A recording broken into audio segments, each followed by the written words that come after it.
Hello friends, my name is Hitendra Chaudhary and I welcome to all of you to prep IAS. दोस्तों, जैसा कि हम सबको पता है कि इस टाइम पे मिडिल ईस्ट में बहुत ज़्यादा टेंशन चल रही है। हमास और इजरायली सिक्योरिटी फोर्सेस के बीच में बहुत ज़्यादा विजिबल वायलेंस हो रहा है कई दिन से। हमास और इजराइल दोनों एक दूसरे के ऊपर रॉकेट्स और मिसाइल छोड़ रहे हैं, जिसमें कई सारे सिविलियंस की भी डेथ हो चुकी है। तो इस टाइम पे वो सारे का सारा एरिया जो है काफ़ी ज़्यादा टेंशन में है, वहाँ पे रायट्स हो रहे हैं, वायलेंस हो रहा है। इसके अलावा अभी 2 दिन पहले लेबनान भी वहाँ पे इन्वॉल्व हो चुका है। तो लेबनान और इजराइल के बीच में भी हम लोग फ्यूचर में ज़्यादा एस्केलेशन देख सकते हैं। हालांकि कुछ स्केप्टिकल्स का ये भी मानना है कि this can be a starting point for the world war 3, लेकिन इसकी पॉसिबिलिटी में हम लोग नहीं जाएंगे, उसको हम लोग एनालिसिस यहाँ पे नहीं करेंगे। लेकिन इन सभी के कोर में एक ऐसा सिटी है जो इस दुनिया का सबसे होलीएस्ट सिटी माना जाता है, और जैसा कि आपने अंदाजा लगा ही लिया होगा, I am talking about Jerusalem. Yes, Jerusalem is considered the holiest place on this earth. Why? Because दुनिया के जो मेजर रिलीजन है, इस्लाम, क्रिश्चियनिटी और जुडाइज्म, जिसे हम उनके फॉलोवर्स को हम लोग ज्यूज भी बोलते हैं, तीनों के लिए ये जो जेरूसलम है, और पूरा जेरूसलम नहीं, जेरूसलम के अंदर एक थोड़ी सी जगह है जिसमें सिर्फ 35 एकड़ की ज़मीन है। उस ज़मीन को लेके जो है इन तीनों के बीच में क्लैश होता है, जिसकी वजह से हिस्टोरिकली भी आपस में लड़ते आए हैं और आज भी वो प्रॉब्लम सोल्व नहीं हुई है। और ऐसा भी देखा जा रहा है कि अगर सिचुएशन ऐसी ही रही तो फ्यूचर में भी ये प्रॉब्लम सोल्व ना हो पाए। तो हम लोग बात करेंगे उसके बारे में। हम जो देखें प्रेजेंटली जो क्लैश चल रहे हैं उसके बारे में बात नहीं करने वाला हूं। उसके बारे में ऑलरेडी हमारे चैनल पे एक वीडियो आ चुका है जहां पे फर्स्ट वर्ल्ड वॉर के बाद क्या क्या हुआ उसकी पूरी डिटेल आपके सामने है। 1967 में क्या हुआ, वॉर हुआ था, इंटिफाडा, और वो सारी की सारी जो यूएन रेजोल्यूशन, वो सारी की सारी चीज़ें उस वीडियो में कवर की जा चुकी हैं।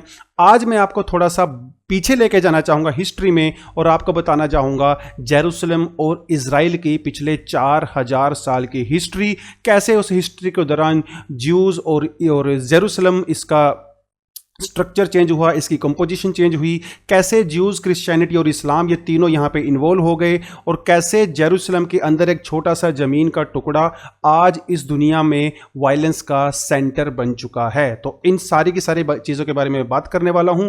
थोड़ा सा वीडियो लंबा हो सकता है क्योंकि थोड़ा सा एक्स्ट्रा मैं डिटेल में गया हूँ, लेकिन चीज़ें बहुत इंटरेस्टिंग होने वाली हैं। एक बार अगर आपने डिटेल में जाके इस वीडियो को देख लिया, आपने सारी चीज़ों को समझ लिया, तो ये जो इशू अभी चल रहा है आप इसके कोर में पहुंच जाओगे। देखिए, एक चीज मैं आपको पहले ही क्लियर कर देना चाहता हूं। मिडिल ईस्ट में जो भी होता है, हमें ऊपर से देखने में ऐसा लगता है कि ये सब जो है रिलीजियस जो है क्लैश हो रहे हैं, लेकिन एक्चुअल में ये रिलीजियस क्लैश ना होने के बजाय ये टेरिटोरियल क्लैश होते हैं। Palestine is demanding a separate nation for itself and Israel is demanding a separate land for itself। हालांकि उसके बैकग्राउंड में रिलीजन हो सकता है, लेकिन जो कोर इशू है वो हमेशा टेरिटरी का ही रहता है। कुछ जो फंडामेंटलिस्ट होते हैं, जो ऑर्थोडॉक्स ग्रुप होते हैं इन रिलीजन्स के, वो इसको एक रिलीजियस मुद्दा मान सकते हैं, लेकिन मेजोरिटी तौर पे देखा जाए तो ये एक लैंड का इशू है, टेरिटरी का इशू है, rather than a issue of religion. ठीक है, बहुत सारी जगह ऐसी हैं दुनिया में जहाँ पे मुस्लिम्स, क्रिश्चियंस, हिंदूज, ज्यूज सब आपस में मिलकर रहते हैं, उनके बीच में ऐसा कोई भी क्लैश नहीं है। इवन जेरूसलम के अंदर भी काफ़ी टाइम से, जब से ओटोमन एम्पायर वहाँ पे आया था, these all communities were living peacefully, लेकिन फर्स्ट वर्ल्ड वॉर के बाद जो है काफ़ी कुछ चेंज हो गया, क्योंकि वहाँ पे जो है टेरिटरी को लेके क्लैश हुए। तो जब टेरिटरी को लेके क्लैश हुए तब इनके बीच में झगड़े हुए, रिलीजन के बीच में भी झगड़े हुए हैं, लेकिन वो काफ़ी हिस्टोरिकली बहुत पीछे जाते हैं हम लोग। और आज आपको मैं वही लेके जाने वाला हूँ कि कैसे बाइबल, कैसे ज्यूज़, कैसे उसके बाद जो इस्लाम ओरिजिनेट हुआ, उसके बीच में जो है कैसे यहाँ पे इक्वेशन चेंज हुई। चीज़ें बहुत इंटरेस्टिंग होने वाली हैं, आपको पूरी हिस्ट्री की मैं यहाँ पे इंफॉर्मेशन देने वाला हूँ। तो चलिए स्टार्ट करते हैं। 4000 years of history of Israel and Jerusalem. Salem, ये जो वर्ड है ये बाइबल के अंदर में जो है इसको मेंशन किया गया है, और आज भी जेरूसलम के अंदर जो है ये वर्ड के अंदर सालेम जो है इसको मेंशन किया गया है, और ये 4000 साल से पहले भी हिस्ट्री जाती है। आपको एक और चीज़ बता दूं कि ये जो हिस्ट्री का रिकॉर्ड हमें पता चलता है, इसका जो मेन जो सोर्स है वो या तो बाइबल है या फिर जो ज्यूज़ के जो स्क्रिप्चर्स हैं वो है। आर्कियोलॉजिकल एविडेंस काफ़ी कम है हमारे पास। ज्यूज़, क्रिश्चियनिटी और रिलीजन, इन तीनों को कहा जाता है कि ये अब्राहमिक रिलीजन है। अब्राहमिक, जिसे इस्लाम में इब्राहिम बोला जाता है, अरेबिक में इट इज कॉल्ड इब्राहिम, और हिब्रू में इट इज कॉल्ड अब्राहिम। ये तीनों रिलीजन का जो ओरिजिन हुआ था वो उनका फोर फादर अब्राहिम को ही माना जाता है। Ibrahim is the father of all these three religions. Abraham इतना इंपॉर्टेंट कैरेक्टर है, यहां पे बहुत इंपॉर्टेंट कैरेक्टर है। कैसे? देखिए, इब्राहिम के टाइम पे इस पूरे एरिया का मतलब जो ये पैलेस्टाइन, इजराइल, सीरिया, इस पूरे एरिया की मैं बात कर रहा हूं, यहां पे जितने भी लोग थे देवर पॉलीथीस्टिक, मतलब वो अलग अलग धर्मों को मानने वाले लोग हुआ करते थे। अब्राहिम एक पहला ऐसा प्रोफेट था जिसको प्रोफिट बोला गया है बाद में हर धर्म के अंदर। इनको ये प्रोफिट एक ऐसे थे जो पॉलीथिज्म में बिलीव नहीं करते थे, वो मोनोथिज्म में बिलीव करते थे। ठीक है, और आपको पता है कि ज्यूज, इस्लाम और क्रिश्चियनिटी ये मोनोथिज्म में बिलीव करते हैं। ठीक है, मोर और लेस ज्यूज और इस्लाम बहुत ज्यादा स्ट्रांगली मोनोथिज्म में बिलीव करते हैं। You already know that, right? तो he was the first person who started this movement of monotheism. और वहीं उसी एक आइडिया से कहीं ना कहीं इस्लाम और जुडाइज्म का जो है वो ओरिजिन होता है। अब्राहिम के दो बेटे थे, एक का नाम था इजाक और एक का नाम था इस्माइल। इजाक का एक बेटा था जिसका नाम था जैकब, जिसको बाद में उसका नाम चेंज हो गया, जिसको कहा गया इज़राइल। तो अब्राहिम जो है ही was the believer in the monotheism. Ibrahim का जो बेटा था इजाक और इजाक का जो बेटा था जेकब पहला ऐसा बच्चा पैदा हुआ था इस दुनिया में जो ज्यू पैदा हुआ था। He was a Jew when he was born. Abraham was not a Jew in himself, क्योंकि he was the father of this religion. He was born somebody else, but then he started believing in monotheism. But Jacob was the first Jew who was born as a Jew. मतलब जिसको circumcise किया गया, मतलब जिसको जो है वो खतना बोलते हैं ना, खतना किया गया था 8 साल की उम्र में। तो जो ज्यू लोग हैं वो इजाक और इब्राहिम से अपना जो है ओरिजिन मानते हैं, स्पेशली इजाक। और क्योंकि इजराक जो है इब्राहिम का बेटा था, that is why Ibrahim is also very revered figure in Jew religion, right? Ibrahim के दूसरे बेटे थे जिनका नाम था इस्माइल को कहा जाता है that he was the forefather of other prophets of Islam including Muhammad. Islam के अंदर जो है काबा, मक्का सबसे पवित्र जगह मानी जाती है, और इस्लाम के अंदर ऐसा माना जाता है according to Quran that Abraham and Ismail they constructed the Mecca के अंदर जो जगह है वो काबा, सा होलीएस्ट प्लेस, वो इन्होंने कंस्ट्रक्ट किया था। तो आप चाहे इस्लाम की बात करो, चाहे आप जुडाइज्म की बात करो, Abraham is the common figure. और क्रिश्चियनिटी में भी जो जीसस क्राइस्ट थे, ऐसा माना जाता है that Jesus Christ is also the descendant of Abraham. तो ये अब्राहिम से सब स्टार्ट हुआ। तो ये जो पेड़ है ना, इसकी जड़ वो अब्राहिम है। इस जड़ से जो है वो तीनों चीजें निकली हैं। ठीक है, जड़ से तीनों चीजें निकली हैं, जैसा कि हम लोगों ने यहां पे देख लिया। अब थोड़ा सा स्टोरी को और इंटरेस्टिंग करते हैं हम लोग यहां पे। Abraham, because Abraham was the believer of the monotheism, and एक दिन क्या हुआ, गॉड ने अब्राहिम को दर्शन दिए और गॉड ने इनकी फेथ को चेक करने के लिए इनका एक टेस्ट लिया। गॉड ने इनको यह कहा कि आप अपने बेटे को सैक्रिफाइस कीजिए। अब ज्यू स्क्रिप्चर्स का यह मानना है कि उन्होंने इजाक को सैक्रिफाइस के लिए बोला। कुरान का यह मानना है कि जो बेटे की वो बात कर रहे हैं वो इस्माइल है। हालांकि इस डिबेट में हम लोग ज़्यादा नहीं जाएंगे, बिकॉज इसके बारे में अभी भी बहुत डिबेट चलती रहती हैं। एनीवेज, हम बात करते हैं यहाँ पे इजाक की अकॉर्डिंग टू ज्यूज ट्रेडिशन। तो जब उनकी फेथ को चेक करने के लिए गॉड ने उनसे सेक्रीफाइस मांगा उनके बेटे का, तो वो बिल्कुल भी नहीं झिझके। उन्होंने ये बात इजाक को बताई। इजाक ने भी खुशी खुशी से अपने फादर की जो है उस बात को माना, और वो इजाक को सेक्रीफाइस करने के लिए एक जगह पे लेके गए जिसे कहा गया माउंट मोरिया। माउंट मोरिया को ही आज जेरूसलेम कहा जाता है। जैसे ही अब्राहिम अपने बेटे इजाक को इस रॉक के ऊपर, आप इस रॉक को ध्यान से देखिए, इस रॉक के ऊपर लिटा के इनको सेक्रीफाइस करने लगे, जैसे ही उन्होंने चाकू उठाया और इनको मारने के लिए आगे गए, तुरंत भगवान ने उनको दर्शन दिए। गॉड अपीयर्ड और उन्होंने अब्राहिम को रोक दिया। उन्होंने इब्राहिम की फेथ से खुश होकर उनके बेटे की जगह पे उनको एक बकरा दिया।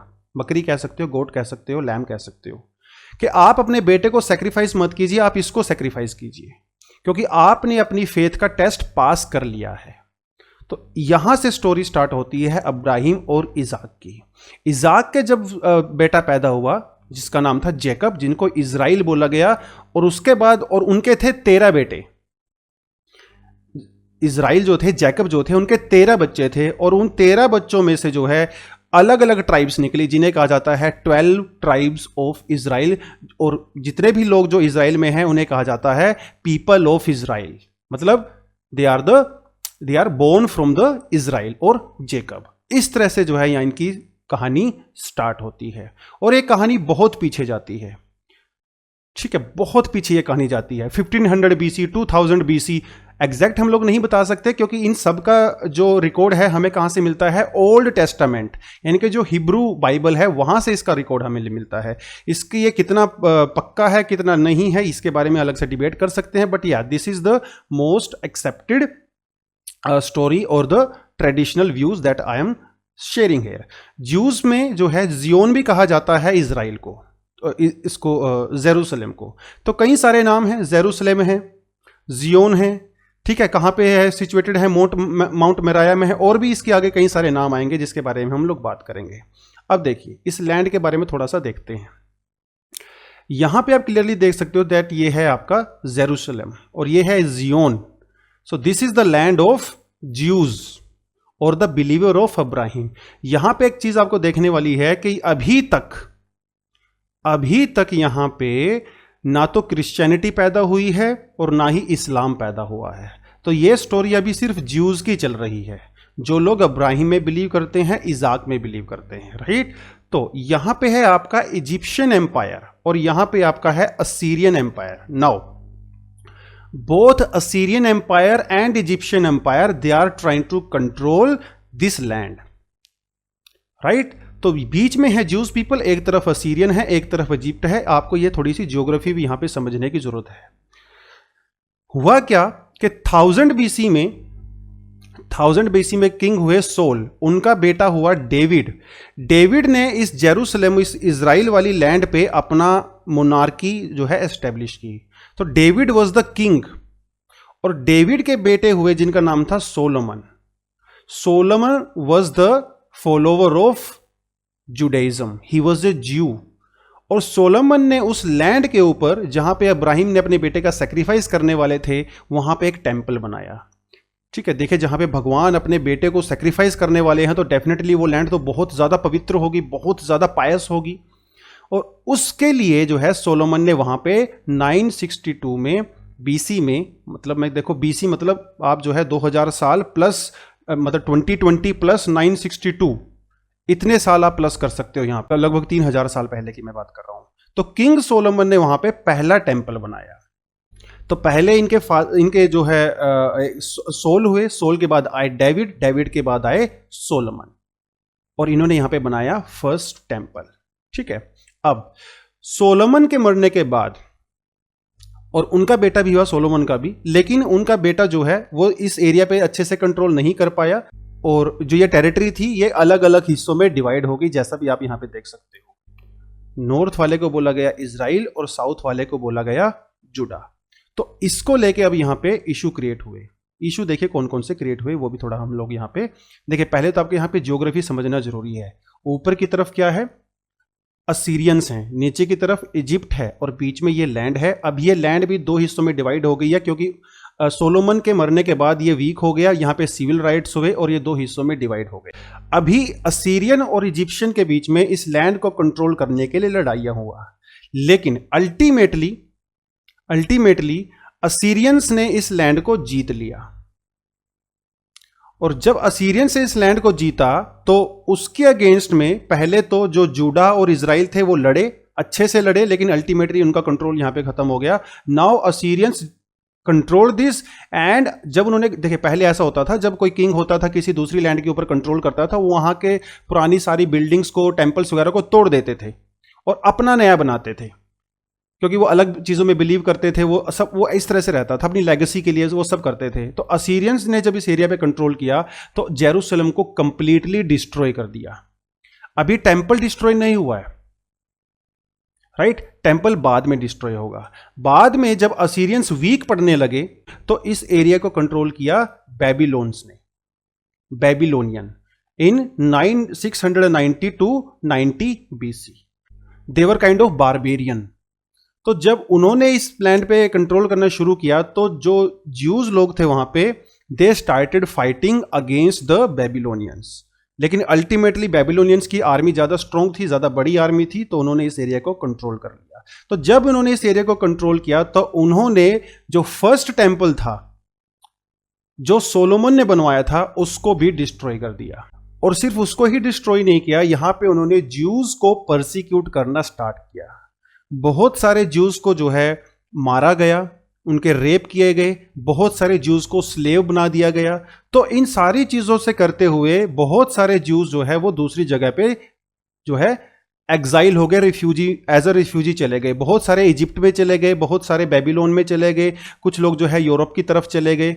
तो इस तरह से ज्यूज लोगों पहले यहां से निकलना स्टार्ट हुआ। So this was the first time जब ज्यूज अपनी लैंड को छोड़ के जो है इधर उधर जाने लगे। Why? Because they were persecuted here. थोड़े बहुत ही यहां पे रह गए, लेकिन मोस्टली लोग यहां से निकल गए। कुछ लोग यूरोप चले गए, बेबीलोन चले गए, इजिप्ट चले गए, वो सारी की सारी चीजें हुई। लेकिन अभी देखो फर्स्ट टेंपल टूट चुका है, कंप्लीटली डिस्ट्रॉय हो चुका है। अब ये जो बेबीलोनियंस हैं ये भी हमेशा नहीं रहेंगे। अल्टीमेटली बेबीलोनियंस को हराया किसने? पर्शियंस ने, जिसे मॉडर्न डे ईरान कहा जाता है। This is modern day Iran. Ultimately they conquered the Babylonians. और ये जो एरिया था ये पूरे का पूरा आ गया ईरान के अंडर में। आप यहां पे क्लियरली देख सकते हो जो पर्शियन एम्पायर था वो इंडस रिवर तक आ गया था। और आप यहाँ पे कंप्लीटली देख सकते हो ये वाला पूरा एरिया, ये इराक है, इधर ईरान, और ये सीरिया, यहाँ पे देखिए आपका ये इजिप्ट, ये पूरा इनके कंट्रोल में चला गया। और यहाँ पे आपका आ गया जेरूसलम, और ये इजराइल वाली लैंड है। तो this was under the control of Persians after Babylonians. क्या अभी यहाँ पे कोई टेंपल है? कोई टेंपल नहीं है, क्योंकि दैट वाज डिस्ट्रॉयड। अभी आए यहाँ पे पर्शियंस। पर्शियन जो किंग थे उनका नाम था Cyrus. He is considered one of the greatest king of all time. One of the greatest king of all time. एक तो ये पावरफुल बहुत ज्यादा थे, इनकी टेरिटरी बहुत ज्यादा थी। दूसरा, he was tolerant of Jews. और इन्होंने ज्यूज को कहा कि आप वापिस आइए। बेबीलोनियंस ने जब ज्यूज को परसिक्यूट किया था वो इधर उधर चले गए थे, तो किंग साइरस ने बोला कि आप यहां पे आइए, आप यहां पे सेफ हो, आपको कोई कुछ नहीं कहेगा। तो इस उनके कहने की वजह से बहुत सारे ज्यूज यहां पे आने लगे और इस लैंड पे दोबारा से ज्यूज हो गए। अब पर्शियन किंग जो थे 516 में उन्होंने यहां पे, जब ज्यूज यहां पे आए तो उन्होंने टेंपल बनाना शुरू किया with the help of Persian king, with the help of Persian king. तो 516 में जिस जगह पे फर्स्ट टेंपल था वहां पे एक और टेंपल बनाया गया जिसे कहा गया second temple. In 516, this temple is considered as the most sacred place for the Jews, because इसी जगह पे अब्राहिम ने अपने बेटे का सैक्रिफाइस करने लगे थे। और वहां पे एक रोक, जो जिस रोक पत्थर की मैं बात कर रहा हूं, आज भी वहां पे वो पत्थर है, दैट इज स्टिल देयर।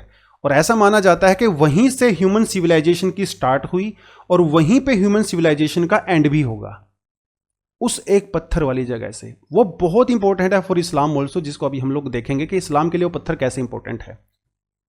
तो जब ज्यूज यहां पे आए साइरस के कहने पे, और उसके बाद दूसरे पर्शियन किंग आए, तो उन्होंने अपना मंदिर बनाया। पहली बात तो उन्होंने वो सेफ फील करने लगे, उन्होंने ट्रेड वगैरह में जो है फोकस करना स्टार्ट किया। देखिए ज्यूज कम्युनिटी एक ऐसी कम्युनिटी है जो बहुत ज्यादा इंटेलिजेंट कम्युनिटी है।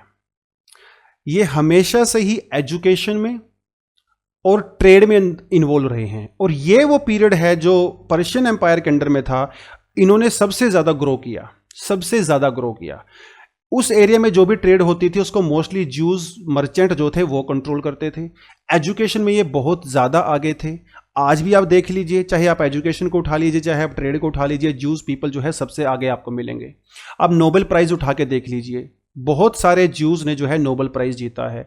आप ट्रेड को उठा के देख लीजिए, बैंकिंग सेक्टर को उठा के देख लीजिए, पूरी दुनिया का banking sector it is controlled by Jews, it is controlled by Jews. America का जो पूरा बैंकिंग सिस्टम है, रोथस्चाइल्ड और वो सब का सब जो है ज्यूज उसको कंट्रोल करता है। एनीवेज, तो यहां पे उन्होंने क्या किया, सेकंड टेंपल बनाया और साथ में क्या लिखा, तोरा। तोरा is the initial holy books of old testament. 24 यहां पे कंप्लीटली 24 बुक मानी जाती हैं, जिनमें से 5 बुक जो है वो उसको तोरा कहा जाता है। ठीक है, first 5 books of the old testament. Old testament को हिब्रू लैंग्वेज में लिखा गया है। ठीक है, तो ज्यूज यहां पे वापस आए। अब देखिए ये चीज आप देख सकते हो। अब 336 बीसी में, 336 बीसी अलेक्जेंडर। अब देखिए कोई भी डायनेस्टी, कोई भी रूल हमेशा नहीं रहता है। पर्शियंस यहां पे काफी टाइम तक जो है उन्होंने रूल किया, लेकिन 336 बीसी में यहां पे आप ये देख सकते हो, छोटी सी जगह है मैसिडोनिया, यहां से एक किंग निकला, one of the greatest king of all times, जिसका नाम था अलेक्जेंडर, वेरी यंग बॉय। और वो यहां से निकला, और यहां से निकलना जहां जहां पे जाना स्टार्ट हुआ वहां पे जो है he conquered all the lands. Then he moved here and he crossed this land, he moved to Egypt. देखिए यहां पे एक जगह है अलेक्जेंड्रिया, ये अलेक्जेंडर के नाम पे ही है, आज भी है ये। तो वहां से Alexander went like this and वहां से अलेक्जेंडर लाइक दिस, और वो फिर कहां पे आया, इंडिया में आया, इंडस रिवर के पास में। ठीक है, आज चंद्रगुप्त मौर्य वाली कहानी आपने सुनी होगी, है ना। तो इंडस को उसने क्रॉस नहीं किया, and then he went back and he died in Babylon, he died in Babylon. अभी अलेक्जेंडर का इस इजराइल वाली लैंड से और ज्यूज के साथ क्या रिलेशन है, इसका ज़्यादा हम लोगों को आइडिया नहीं है, लेकिन क्योंकि अलेक्जेंडर यहाँ से गुजरे थे, तो ऐसा माना जाता है कि definitely he must have visited the Jerusalem. Important city है, अब कोई भी किंग वहाँ से आएगा तो जेरूसलम को तो इग्नोर करके नहीं जा सकता, तो ऐसा माना जाता है कि उन्होंने यहाँ पे विजिट किया होगा। लेकिन क्या वो ज्यूज लोगों के साथ लड़े, इसका हमें नहीं पता है, because Jews people they were the supporters of the Persian Empire and Alexander fought with the Persian kings। तो डेफिनेटली ज्यूज ने पर्शियंस को हेल्प किया होगा, लेकिन उसके साथ क्या रिलेशन है बहुत ज्यादा ये किसी स्क्रिप्चर में सच मेंशन नहीं है, लेकिन दैट वाज द थिंग। अब मर गए अलेक्जेंडर 322 बीसी के अंदर, बेबीलोन में इनकी डेथ हो गई। उसके बाद इनके इतने बड़े एम्पायर का क्या हुआ, अलेक्जेंडर के इतने बड़े एम्पायर को 4 हिस्सों में डिवाइड कर दिया गया, और वो 4 किंग थे, किंग कह सकते हो या फिर अलेक्जेंडर के गवर्नर कह सकते हो। ठीक है, तो ये 4 गवर्नर कौन थे, सेल्यूसिड, सेल्यूसिड यहां पे आप देख सकते हो, सेल्यूसिड। एक यहां पे है, ठीक है, टोलमी जिसको बोलते हैं, एक यहां पे है एंटिगनोइड, और यहां पे एक है आपका कैसेंडर्स। तो ये 4 गवर्नर थे जिन्होंने अलेक्जेंडर के किंगडम को डिवाइड किया। अब देखिए सेल्यूसिड तो आपको पता ही है, सेल्यूसिड ने की बेटी की जो शादी वह किसके साथ हुई थी, चंद्रगुप्त मौर्य के साथ, है ना। उस टाइम पे इंडिया के अंदर अर्थशास्त्र लिखी जा रही थी, चाणक्य उस टाइम पे यहाँ पे थे, तो चंद्रगुप्त मौर्य, इंडिया के अंदर चंद्रगुप्त मौर्य किंगडम चल रहा था, और यहाँ पे आप देख सकते हो अलेक्जेंडर की डेथ के बाद जो है वो अलग अलग एरिया में डिवाइड हो गया था। अब ये जो गवर्नर्स थे अलेक्जेंडर के, इन्होंने आपस में भी लड़ना स्टार्ट कर दिया। तो ये जो टोलमी है, टोलमी, इन्होंने पहले जो है जेरूसलम को कंट्रोल किया। जेरूसलम को तो कंट्रोल किया ही किया, टोलमी ने जो ज्यूज पीपल हैं उनको भी परसिक्यूट करना स्टार्ट किया। वाई? क्योंकि जो रोमन लोग थे ना, they were the followers of multiple king gods, but Jews were the believer in one God. तो एक तरफ जो है मोनोथिस्टिक लोग हैं, एक तरफ जो है वो पॉलीथिस्टिक लोग हैं, तो डेफिनेटली इनके बीच में झगड़ा होना तो आम सी बात है। और ग्रीक्स क्योंकि उस टाइम पे स्ट्रॉन्ग हैं, तो डेफिनेटली तो उस टाइम पे they persecuted lot of Jews in this area. अब यहां पे देखने वाली बात यह है कि उस टाइम पे जो ज्यूज लोग थे, अब देखो ज्यूज लोगों को ना ग्रीक्स आ रहे थे तो वो भी मार रहे थे, दूसरे लोग आ रहे थे वो भी मार रहे थे। तो इन्होंने क्या किया, ज्यूज लोगों ने एक अपनी कम्युनिटी बनाई और इन्होंने कहा कि हम लड़ेंगे। तो इन्होंने जब ये कहा कि हम लड़ेंगे, तो इन्होंने रिवोल्ट करना स्टार्ट कर दिया अगेंस्ट सेल्यूसिड। अभी देखा था ना हम लोग सेल्यूसिड, ये देखिए आप देख सकते हो सेल्यूसिड। तो ज्यूज लोगों ने जब ये जो एरिया सेल्यूसिड के कंट्रोल में आया, तो इन्होंने रिवोल्ट करना स्टार्ट कर दिया और इन्होंने एक अपनी डायनेस्टी बनाई। 164 बीसी के अंदर Jews founded their own dynasty जिसे कहा जाता है हसमोनियन डायनेसिटी, हसमोनियन डायनेसिटी इन्होंने यहां पे बनाई और ये काफी साल तक चली, आप यहां पे क्लियरली देख सकते हो। दोनों तरफ से इनको कंट्रोल करने की कोशिश की गई, लेकिन उनकी आर्मी बहुत ज्यादा स्ट्रांग थी, ठीक है, तो वो इसको जो है कंट्रोल करके रख सकते थे। 164 बीसी से लेके 63 बीसी तक यहां पे एक ज्यूज की डायनेसिटी रही जिसे कहा जा गया हसमोनियन डायनेसिटी।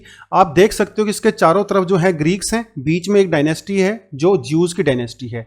अब इसको कंट्रोल करने के लिए जो है ग्रीक लोग हमेशा से ही लड़ते रहते थे, लेकिन 63 बीसी के अंदर क्या हुआ, एक किंग थे जिनका नाम था Pompey. Ultimately he conquered this land and he started persecuting Jews. He started persecuting Jews.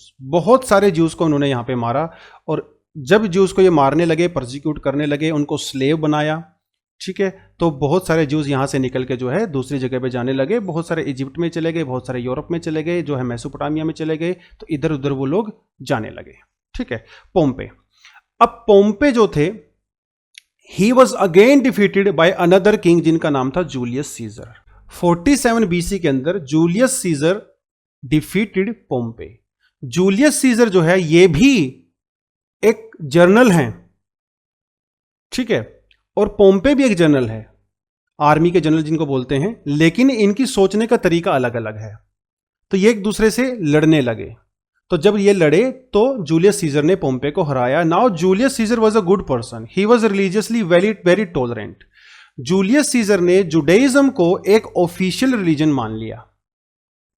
Julius Caesar himself was not ज्यू, ही वाज अ रोमन, है ना, और वो तो डिफरेंट डिफरेंट गॉड्स को मानते थे, लेकिन जूलियस सीजर ने जुडाइज्म को एक ऑफिशियल रिलीजन मान लिया। बट उसके बावजूद भी यहां पे ज्यूज शांति से नहीं रह पाए क्योंकि उनका बिलीफ अलग अलग था। तो वहां के जो लोकल लोग थे, जो लोकल गवर्नर्स थे, जो ऑफिशियल्स थे, वो उनको परेशान करते थे अलग अलग चीजों को लेके। आगे क्या हुआ, अब आप यहां पे क्लियरली देख सकते हो, बीच में जो है वो इजराइल है, इस तरफ जो है दूसरी लैंड है, इस तरफ जो है वो दूसरी लैंड है, and this land is controlled by Romans, और बीच में यहां पे जो है वो इजराइल है। रोमन्स ने क्या किया, इजराइल में एक और गवर्नर को अपॉइंट कर दिया। अब ये इन गवर्नर का नाम था Herod, Herod the great. He is considered one of the greatest king of all time by Jews. अब यहां पे ये 3 नहीं आएगा, ये 4 आएगा, ठीक है, इसको थोड़ा ठीक कर लीजिएगा। 40 बीसी से लेके 4 बीसी तक, हालांकि कुछ बुक्स में इसको 37 भी लिखा गया है, ठीक है, कोई एग्जैक्ट अकाउंट नहीं है, बट यू कैन क्लियरली से इट इज इधर 37 और इधर 40 बीसी। एनीवेज, इनको अपॉइंट किया गया बाय रोमन किंग्स कि आप जो है इस लैंड ऑफ ज्यू जो है इसको कंट्रोल कीजिए। That is why he is also called the king of Jews. और हेरोड जो है, हेरोड द ग्रेट, ये एक ऐसे किंग थे जिनको बड़ी बड़ी बिल्डिंग्स बनाने में बहुत इंटरेस्ट था। He was very very fond of big and big structures. तो इन्होंने जब ज्यूज लैंड को कंट्रोल किया, देखिए वैसे आप बोलोगे कि सर ये कोई इंडिपेंडेंट किंग थे, नहीं, इंडिपेंडेंट किंग नहीं थे, ये क्लाइंट जिनको बोला जाता है, he was a client, he was a representative of Roman kings because he was kind of weak as compare to them. अब रोमन तो बहुत बड़ा एम्पायर था। सो हुआ क्या, इन्होंने जो फर्स्ट टेंपल था, हेरोड ने फर्स्ट टेंपल की जगह पे, क्योंकि फर्स्ट टेंपल तो डिस्ट्रॉय हो चुका था, इन्होंने बनाया सेकंड टेंपल। अब बोलोगे सर सेकंड टेंपल तो पहले ही बन चुका था, यस, सेकंड टेंपल जो पहले बना था वो कोई बहुत बड़ा टेंपल नहीं था, वो बहुत छोटा सा टेंपल था। हेरोड क्योंकि आपको पता है कि बड़ी बड़ी बिल्डिंग्स का शौक रखते थे, तो इन्होंने उस टेंपल को जो पहले से बना हुआ था उसको एक्सपेंड किया। ये वही लैंड है, वही टेंपल है जो हेरोड ने बनाया था, मतलब एक्सपेंड किया था second temple for the Jews, second temple for the Jews. अब Herod is considered a very important figure in the Jews, but Herod is considered a very wicked and tyrant in Bible. Bible के अंदर Herod को बहुत खराब आदमी बोला गया है, बहुत टायरेंट और एक डिक्टेटर टाइप का बोला गया है, और बहुत बुरा इंसान बोला गया है। जब हेरोड किंग थे उसी टाइम पे जीसस वाज बोर्न, और एक प्रोफेसी हुआ कि उस कहानी में हम लोग ज्यादा नहीं जाएंगे, ऐसा बाइबल के अंदर लिखा गया है, न्यू टेस्टामेंट के अंदर।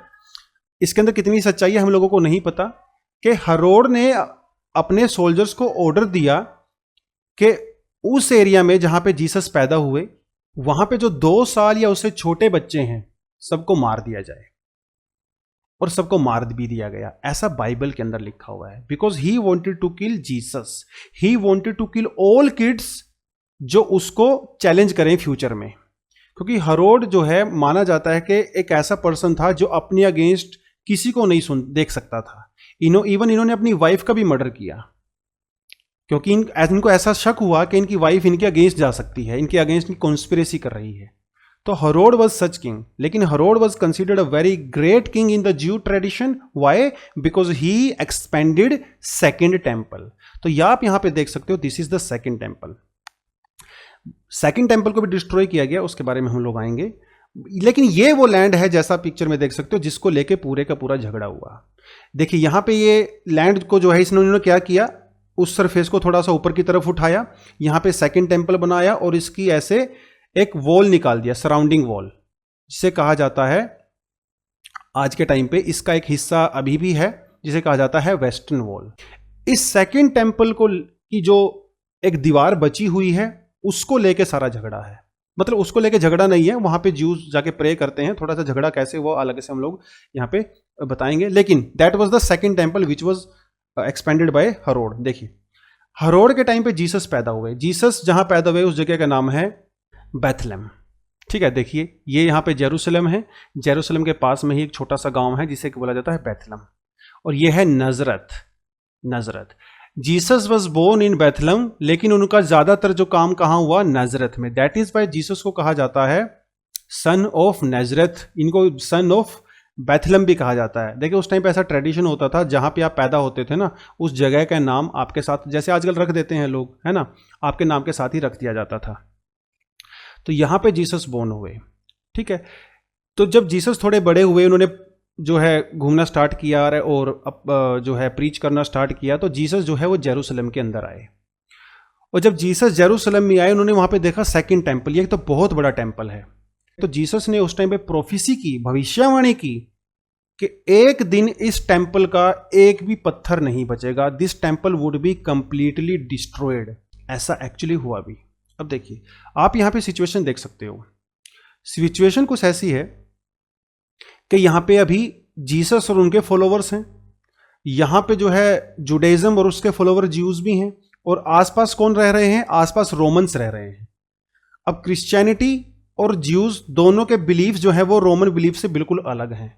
सो उसकी वजह से जो रोमन्स हैं दे स्टार्टेड परसिक्यूटिंग ज्यूज, तो उन्होंने क्रिश्चियंस को भी परसिक्यूट किया। ऐसा नहीं कि क्रिश्चियंस बच गए थे। जो रोमन जनरल्स थे उन्होंने क्या किया, वो ज्यूज को बहुत ज्यादा परेशान करते थे, इनको बहुत ज्यादा हाई टैक्स लगाते थे, टैक्स, ठीक है, डिस्क्रिमिनेट करते थे बहुत ज्यादा। तो उन सारी चीजों से परेशान होकर ज्यूज लोगों ने रोमन एम्पायर के अगेंस्ट में रिवोल्ट कर दिया, क्योंकि ज्यूज इतने सालों से परेशान हो रहे थे। Now they want their own kingdom, they want their own nation.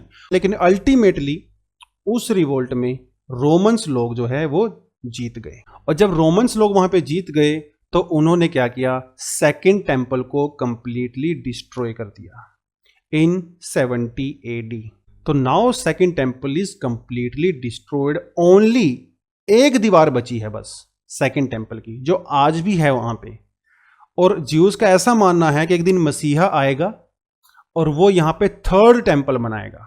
Christians का मसीहा ऑलरेडी आ चुका है, लेकिन ज्यूज आज भी ये मानते हैं कि वहां पे एक मसीहा आएगा और वहां पे थर्ड टेम्पल बनेगा।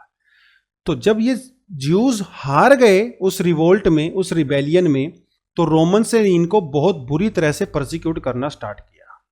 देखिए हर जगह जो है ज्यूज परसिक्यूट हो रहे हैं। पहले असीरियंस ने किया, फिर बेबीलोनियंस ने किया, है ना, उसके बाद फिर रोमन्स ने किया, और अभी भी कर रहे हैं।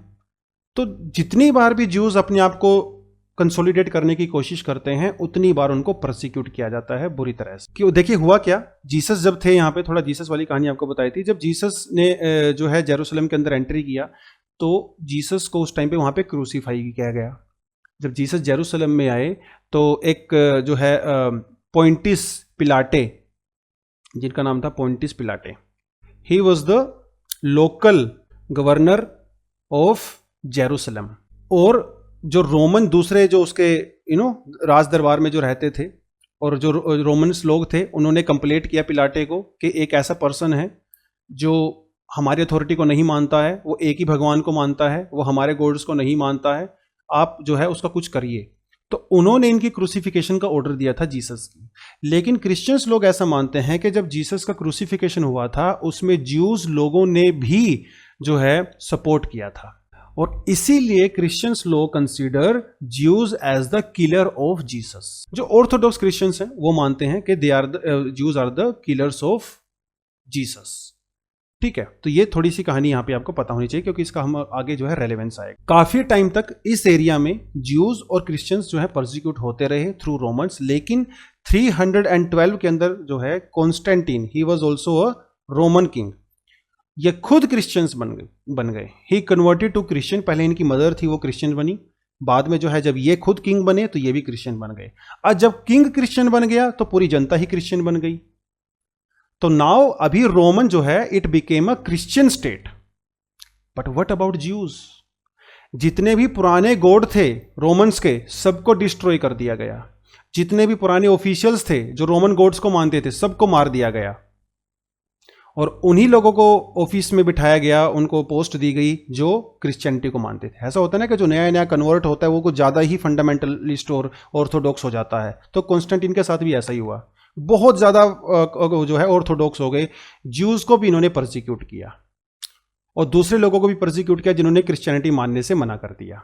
ठीक है, तो ये था कॉन्स्टेंटिन की कहानी। अब 312 एडी के बाद पूरे का पूरा जो रोमन एम्पायर था it became a Christian empire. लेकिन कहानी यहीं खत्म नहीं होती है।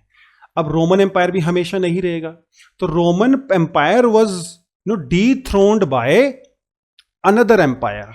It was by another empire, ठीक है, जिसको हम लोग अभी देखेंगे, ओटोमन एम्पायर। उससे पहले जो है अभी इस्लाम की बारी देख लेते हैं। 312 कॉन्स्टेंटीन, उसके बाद सऊदी अरेबिया में आप यहां पे देख सकते हो, दिस इज यहाँ पे जो है दिस इज मैक्का। ठीक है, और मैक्का के थोड़ा सा ऊपर आप जाके देखोगे यहाँ पे दिस इज मदीना। ठीक है, Mohammed was born in Mecca. उसके बाद जब मोहम्मद ने मैक्का के अंदर अब प्रीच वगैरह करना स्टार्ट किया, he started believing in one God, क्योंकि उस टाइम पे यहाँ पे भी जो है अलग अलग लोग अलग अलग भगवान को मानते थे, लेकिन मोहम्मद सेड कि नहीं, सबका एक ही भगवान है, only one God, God is one, believe him, and then he started preaching.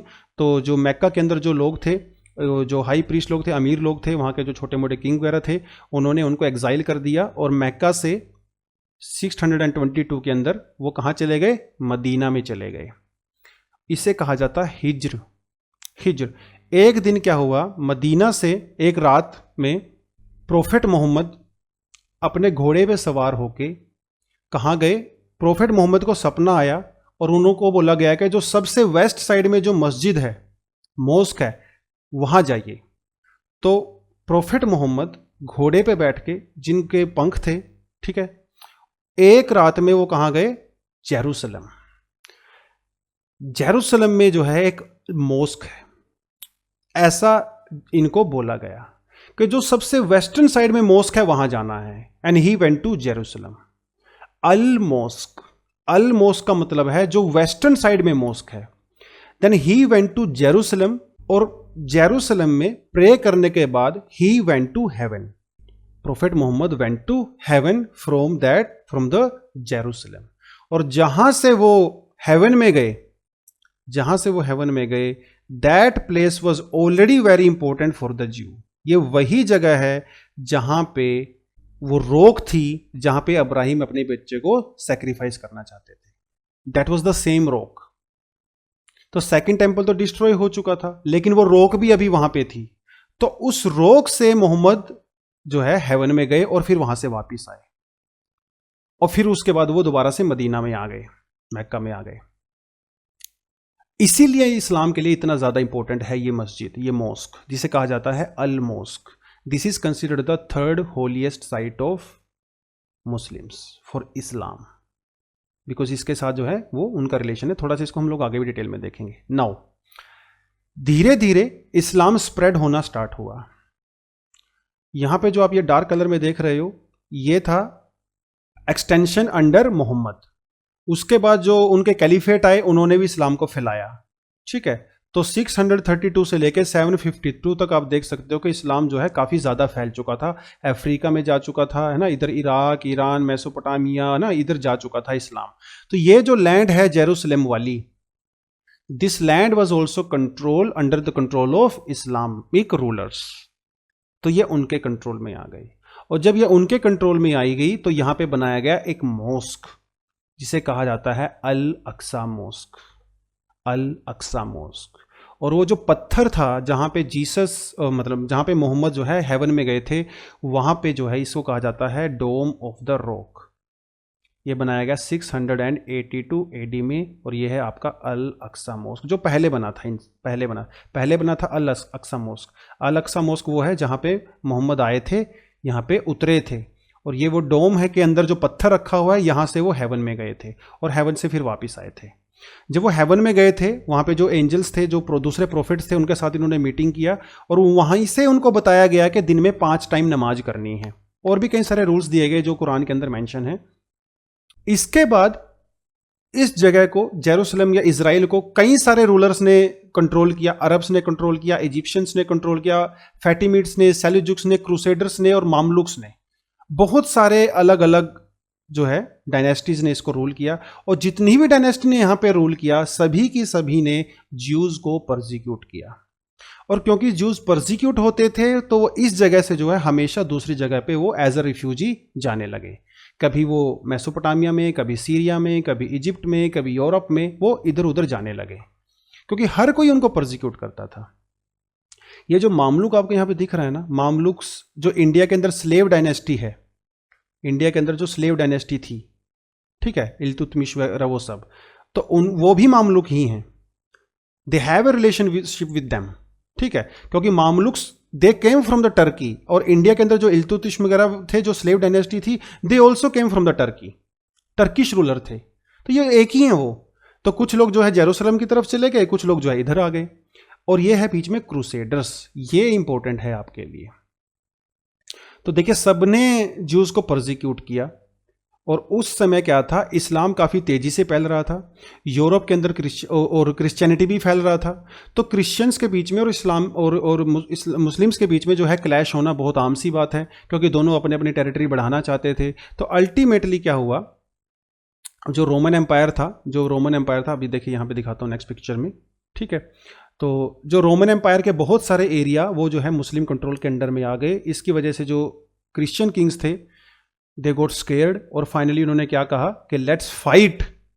जो चर्च था, जो चर्च के अंदर जो है फादर्स थे, ठीक है, उन्होंने कहा कि let's fight with the non believers. Non believer मतलब जो क्रिश्चियनिटी में बिलीव नहीं करते हैं। उसके अंदर ज्यूज भी आ गए, उसके अंदर मुस्लिम्स भी आ गए। तो दैट इज कॉल्ड क्रूसेड्स। तो क्रूसेड आप यहां पे देख सकते हो, crusaders were the series of religious wars between Christians and Muslims. देखिए इसके अंदर ज्यूज भी हैं। Started primarily to secure the control of holy sites. यहां पे जितनी भी होली साइट थी, जिसके अंदर प्राइमरीली जो है जेरूसलम था।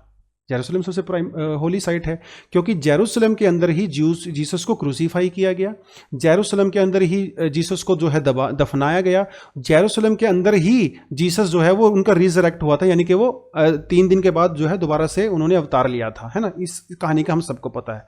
तो Jerusalem was very sacred for the Christians because of that crucifixion of Jesus. It is very sacred for the Jews also because of that rock, है ना, and that second temple. It is very sacred for the Muslims also because of the Al-Aqsa Mosque and because Muhammad visited there and Muhammad went to heaven from there. तो तीनों के लिए बहुत Holi site है। इस्लाम का भी यहाँ पे कंट्रोल था, तो क्रिश्चियंस ने बोला कि नहीं, अब हम अपनी होली साइट को वापस लेंगे। That is why they had a fight with Muslims. And जब वो मुस्लिम्स को फाइट करने के लिए, तो definite it was about a fight with non believers. तो उन्होंने ज्यूज को भी परसिक्यूट करना स्टार्ट किया। बहुत बड़े पैमाने पे ज्यूज को परसिक्यूट किया गया। ऐसी ऐसी अफवाहें फैलाई गई ज्यूज के अगेंस्ट कि लोग उनके अगेंस्ट हो गए। ऐसा कहा गया कि जो ज्यूज हैं, इन्होंने जो क्रिश्चियंस के जो कुएं हैं उनके अंदर जहर मिला दिया है, और जो ब्लैक डेथ है ना, वो भी ज्यूज ने जो है वो पैदा की है। तो बहुत सारे र्यूमर्स जो है ज्यूज के अगेंस्ट फैलाए गए, तो ताकि लोगों को मारा जा सके। तो इस तरह के जो क्रूडर्स हैं, एक तरफ से क्रिश्चियंस आर्मी आती थी, दूसरी तरफ से जो है इस्लाम आर्मी आती थी, और दोनों आपस में लड़ते थे फॉर द कंट्रोल। कभी क्रूसेडर्स जो है वो विक्ट्री होती थी, कभी जो है उनकी विक्ट्री होती थी। तो ये बहुत साल तक चला, ये बहुत साल तक है। इस तरह के जो है 8 क्रूसेडर्स हुए बिटवीन 196 एंड 291। तो लगभग 150-200 साल तक जो है इस तरह के क्रूसेडर्स होते रहे। ठीक है, फाइनली क्या हुआ, ये जो साइट है, फाइनली ये साइट है, it came under the control of Muslims. थोड़े टाइम के लिए ये क्रिश्चियंस के अंडर में भी थी, और जब ये क्रिश्चियंस के अंडर में थी तो जो अल अक्सा मोस्क था ना, अभी दिखाया था आपको अल अक्सा मोस्क, इसको ये देखिए, जब क्रूसेडर्स के अंडर में जब ये टेरिटरी जेरूसलम थोड़े दिन के लिए क्रिश्चियंस के अंडर में आया, तो उन्होंने अल अक्सा मोस्क को एज अ पैलेस यूज किया, एज अ पैलेस। और ये जो डोम ऑफ द रॉक है, इसको उन्होंने एज अ चर्च यूज किया, चर्च, और इसको एज अ पैलेस। लेकिन बाद में it came under the control of Ottoman empire, Ottoman empire. तो 1506 में it came under the control of Ottoman empire. से 1516 से लेके 1970 तक ओटोमन एम्पायर के अंडर में रहा। ओटोमन एम्पायर के अंडर बहुत ज्यादा परसिक्यूशन नहीं हुआ ब्रिटिश ज्यूज का, ठीक है, हुआ है डेफिनेटली, बिकॉज वो अलग अलग गॉड में बिलीव करते हैं, लेकिन उतना ज्यादा नहीं हुआ जितना क्रूसेडर्स के अंडर में हुआ था, जितना रोमन्स के अंडर में हुआ था, जितना असीरियंस और बेबीलोनियंस के अंडर में हुआ था। ठीक है, वो सारी की सारी चीजें यहां पे हैं। अब 1917 में फर्स्ट वर्ल्ड वॉर हुआ, उसके बाद ब्रिटिशर्स ने इस एरिया को कंट्रोल किया, कैसे कैसे डिवाइड किया, वो एक अलग कहानी है। लेकिन 1800, देखिए आपको पहले से ही पता है कि इस एरिया में बिकॉज ज्यूज का परसिक्यूशन होता था, वो अलग अलग एरिया में चले जाते थे। 1880s में ज्यूज ने यहाँ पे वापस आना स्टार्ट किया, काफी संख्या में ज्यूज यहाँ पे आने लगे, और ऑलरेडी जो यहाँ पे लोग रह रहे थे, they used to call them Palestinians. ठीक है, अपने आप को पैलेस्टीनियंस बोलते थे, क्योंकि इस लैंड को पैलेस्टाइन कहा जाता था। ओटोमन एम्पायर जब यहां पे आया तो इन्होंने इसको इजराइल कहने की बजाय पैलेस्टाइन कहना स्टार्ट कर दिया। इवन इस लैंड को जो रोमन्स हैं वो भी इसको पैलेस्टाइन ही बोलते थे, फिलिस्तीन, लेकिन ओटोमन एम्पायर ने इसको ऑफिशियली पैलेस्टाइन कहना स्टार्ट किया, और as a Israel it was a land, लेकिन इसको ऑफिशियली रिकॉग्नाइज नहीं किया गया था। जो फिलिस्तीन यानी कि पैलेस्टाइन के अंदर में जो लोग रहने वाले थे, उन्होंने भी, उनके अंदर भी जो है नेशनहुड की फीलिंग आ गई। बाहर जो ज्यूज रहते थे यूरोप में, इजिप्ट में, मेसोपोटामिया में, सीरिया में, उनके अंदर भी जो है नेशनलिज्म की फीलिंग आने लगी। तो वो सारे के सारे ज्यूज जो हैं इस जगह पे आने लगे, क्योंकि अब्राहिम को गॉड ने बोला था कि एक अपनी लैंड होगी, लैंड ऑफ, जिसे बोला जाता है कि चूजन लैंड, और लैंड ऑफ ज्यूज पीपल, और वो कहां थी, जेरूसलम। तो कि एक दिन ऐसा आएगा जब सारे के सारे ज्यूज जो है वो जेरूसलम में इकट्ठे होंगे, because this is the land of the God.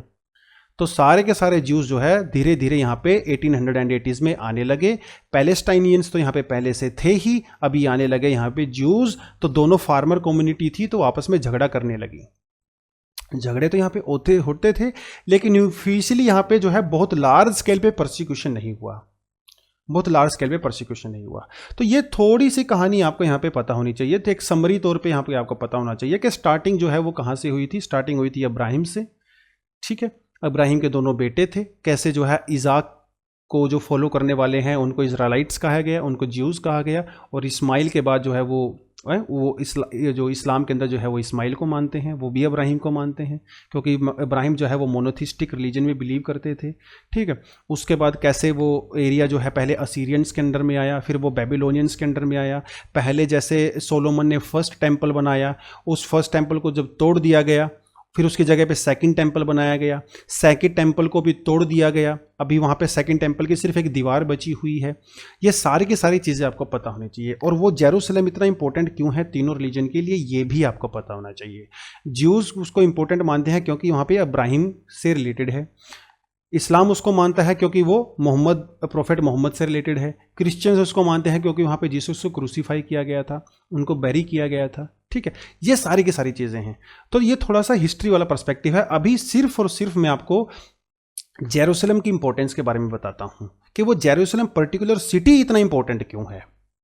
Jerusalem को जो है हिब्रू में कहा जाता है यरूशलेम, इस्लाम में इसको मतलब और अरेबिक में इसको कहा जाता है अल कुद्स। तो कुरान के अंदर it is called Al Quds, ठीक है। तो ये कुछ भी बोलिए आप, जेरूसलम बोलिए, यरूशलेम बोलिए, यरूशलेम बोलिए, अल कुद्स बोलिए, वो आपकी बात है। देखिए ये जेरूसलम का मैप है, आप जैसे यहाँ पे देख सकते हो, ठीक है, जिसे कहा जाता है ओल्ड सिटी।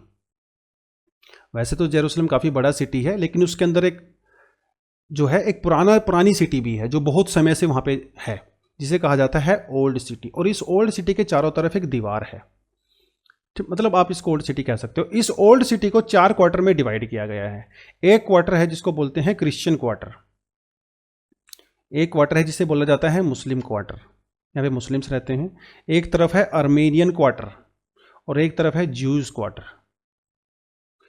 ओल्ड सिटी को 4 हिस्सों में डिवाइड, हालांकि अर्मेनियंस भी क्रिश्चियंस ही हैं लेकिन इनके बिलीफ थोड़े से अलग हैं, ठीक है, बट या दैट इज द सिचुएशन है। अब जेरूसलम के अंदर, पूरा जेरूसलम जो है वो सेक्रेड नहीं है। जेरूसलम के अंदर एक 35 एकड़ की लैंड है, ओनली 35 एकड़ जो इंपॉर्टेंट है। जो ये डार्क यहाँ पे आपको दिखाई दे रही है ना, ये लैंड है जो इंपॉर्टेंट है। इस लैंड के अंदर ये जो बीच में आपको दिखाई दे रहा है, ये है डोम ऑफ द रॉक, जहां पे वो रोक रखी हुई है जिसपे अब्राहिम अपने बेटे को सेक्रीफाइस करने वाले थे। वो रोक जहां से प्रोफेट मोहम्मद हेवन में गए थे। और यहां पे एक डोम बना हुआ है जिसे कहा जाता है डोम ऑफ द रॉक। एक यहां पे है अल अक्सा मॉस्क, ये अब जो देख रहे हो ये है अल अक्सा मॉस्क। तो ये कंपाउंड है, इट्स अ एरिया ऑफ 35 एकड़ जहां पे ये सारी की सारी चीजें एस्टेब्लिश हैं। आप देखिए यहां पे देख सकते हो, ये है जिस डोम की मैं बात कर रहा हूं, this is that dome, dome of the rock, ठीक है। एक और मैप आपको दिखाता हूं। ये जो एरिया है आपको नजर आ रहा है यहां पे, ये जो कंपाउंड आपको नजर आ रहा है, दिस इज 35 एकड़, ठीक है। और ये जो आपको नजर आ रहा है, ये वाला, ये जो थोड़ा सा रेज्ड प्लेटफॉर्म आपको नजर आ रहा है, यहां पे बना हुआ था सेकंड टेंपल। मतलब इस जगह पे जो है सेकंड, एग्जैक्टली किसी को नहीं पता है कहां पे था, बट था इसी जगह पे कहीं आसपास। कुछ लोग मानते हैं कि सेकंड टेंपल थोड़ा सा नॉर्थ में था, कुछ मानते हैं साउथ में था, ठीक है, वो एक अलग डिबेट का मैटर हो सकता है, but this is the land. अभी आपको पता है सेकंड टेंपल तो डिस्ट्रॉय हो चुका था, लेकिन सेकंड टेंपल की सिर्फ ये एक दीवार बची हुई है। सेकंड टेंपल की यहां पे सिर्फ एक दीवार बची हुई है जिसे कहा जाता है वेस्टर्न वॉल। तो अभी क्योंकि सेकंड टेंपल नहीं है, लेकिन ज्यूज लोग इस जगह को बहुत पवित्र मानते हैं, तो वो क्या करते हैं, यहां से आके इस दीवार की तरफ आते हैं, यहां पे अपना फेस इस तरफ करके यहां पे प्रे करते हैं वेस्टर्न वॉल की तरफ, क्योंकि इससे आगे जाना उनको अलाउड नहीं है। और ये जो आपको नजर आ रहा है यहां पे, ये है Al Aqsa mosque, this is the actual mosque जहां पे प्रेयर होती है, यहां पे होती है प्रे। और ये है डोम ऑफ द रॉक और ये है वेस्टर्न वॉल। इन तीनों जगह को मिला के जो ये एरिया है, इसे कहा जाता है टेंपल माउंट। मतलब टेंपल माउंट का मतलब वो माउंटेन जहां पे कभी टेंपल हुआ करता था।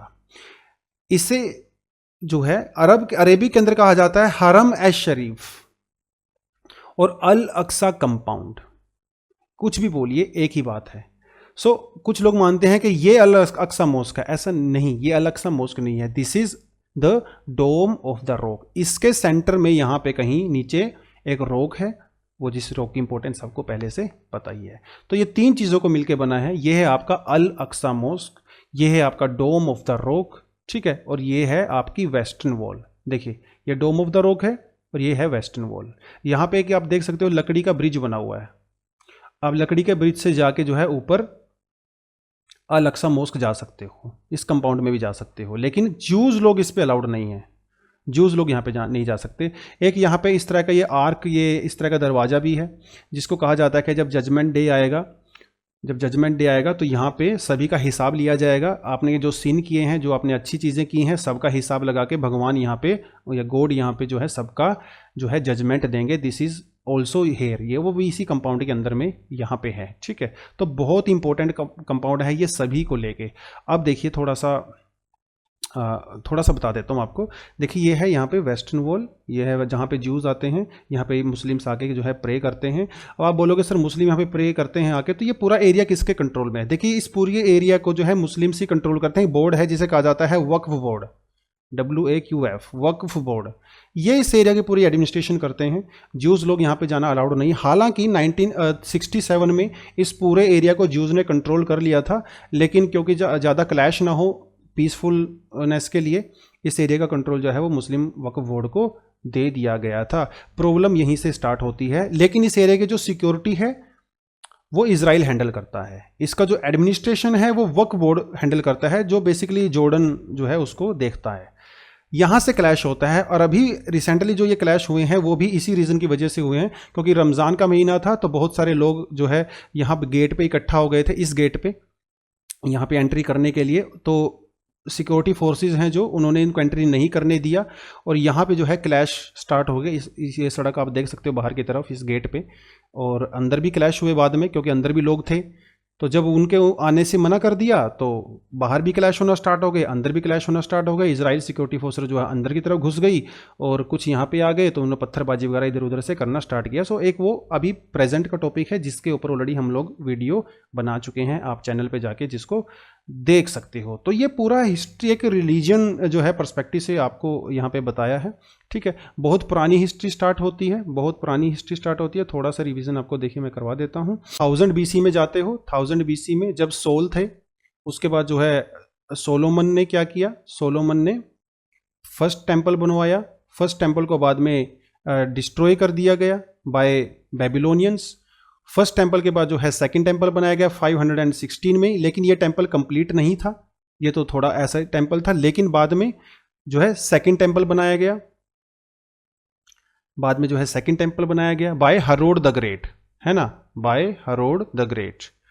अब जब ये सेकंड टेम्पल को भी डिस्ट्रॉय कर दिया गया, कब, 70 AD में इसको भी डिस्ट्रॉय कर दिया गया बाय रोमन्स। फिर यहाँ पे इस्लाम आया, ठीक है, अब तो वो जगह इस्लाम के कंट्रोल में है। तो ये पूरी की पूरी कहानी जो है इस जगह की हम लोगों को यहाँ पे नजर आती है। बहुत इंपॉर्टेंट प्लेस है, ठीक है। तो एक देखिए कहानी कहाँ से स्टार्ट होती है, तो आप इसको देखिए, रिलीजन तो है ही, क्योंकि this land is considered very sacred for the Jews. और अभी वो थर्ड टेम्पल के लिए बोल रहे हैं कि कभी ना कभी जब हमारा मसाया आएगा तो यहाँ पे थर्ड टेम्पल बनेगा। लेकिन ये सारी की सारी जो लड़ाई है वो एक पीस ऑफ लैंड को लेके है, it's a territorial issue. Palestinian लोग जो है इस एरिया को अपना मानते हैं, पूरे इस एरिया को, क्योंकि वो माना जाता है कि हिस्टोरिकली हम ही यहाँ पे रह रहे थे, जूस लोग तो बाहर से आए हैं। जूस लोग जो है इसको एक लैंड मानते हैं, land of Jews, land of God, तो वो भी इसको लेके झगड़ा कर रहे हैं। तो ये सारी की सारी चीज़ें यहाँ पे है, जिसकी वजह से जो है पहले प्रीवियसली भी बहुत क्लैश होते रहे हैं, आज भी क्लैश हो रहे हैं, और कोई अभी नियर फ्यूचर में इसका सोल्यूशन नज़र आता भी नहीं है हम लोगों को। तो हो सकता है शायद फ्यूचर में आपको इस तरह के क्लैश देखने को मिले। तो ये सारी की सारी कहानी हम लोग यहाँ पे लेके आते हैं, ठीक है। प्रेजेंटली जो इशू चल रहा है उसके लिए आप जो है वीडियो देख सकते हो, चैनल पे ऑलरेडी एक वीडियो आ चुका है। हम थोड़ा सा यहाँ पे आपकी इसकी हिस्ट्री और रिलीजियस पर्सपेक्टिव को देखना चाहते थे, ताकि आपको एक हिस्ट्री भी क्लियर हो। तो इसी तरह की वीडियो हम आगे भी लेके आते रहेंगे, डिटेल में इश्यूज़ को जो है डिस्कस करते रहेंगे। तब तक के लिए आप हमारे चैनल को सब्सक्राइब करें, लाइक करें, अपने दोस्तों के साथ इसको शेयर करें। Thank you very much and all the best.